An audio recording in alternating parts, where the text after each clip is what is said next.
What's God's plan? We know that God has called us to be his workmanship, created in Christ Jesus to do good works, which he has planned for our lives before. He's already planned the things that we should do. So all we have to do is accept his purpose. I'm going to close with this. I was watching this movie a couple weeks ago. I watched this movie, King Richard. Y'all see the movie King Richard? It's on HBO Max for free. You can watch it. It's the story of the father of Venus and Serena Williams.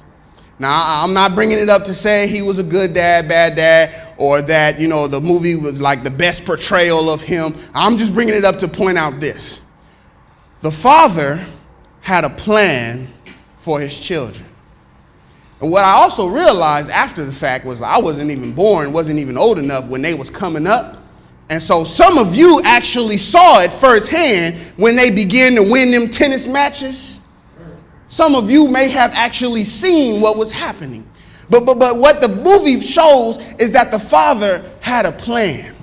The movie points out that he had a plan even before they were born. That he had written his plan down, and it had all these different things attached to the plan, how it should be done, what should be done, why it should be done. Not only are they going to be great tennis players, but they're going to be straight A students as well, and they were.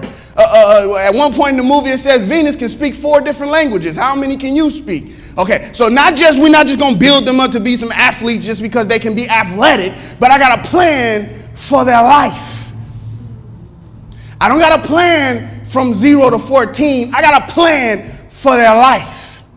And all the people he tried to tell the plan to, they didn't believe in. They said, this can't be done. You have a plan, but it can't be done, right? And so no matter what people were saying, say, well, I have a plan, so we're sticking to the plan. And he helped his children, and he raised them, and he taught them. A lot of people don't have plans for their children. Some people plans for their children is plan B, and it ain't no other plans.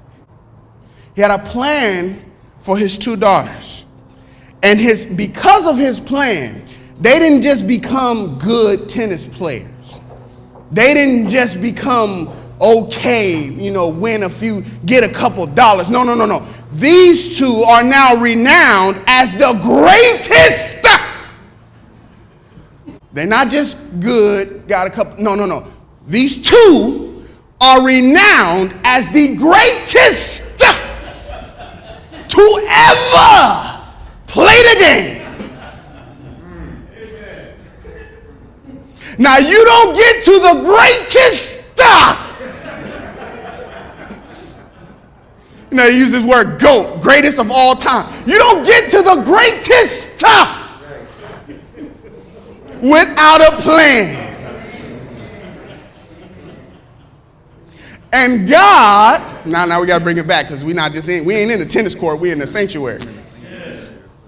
God has already given you a plan.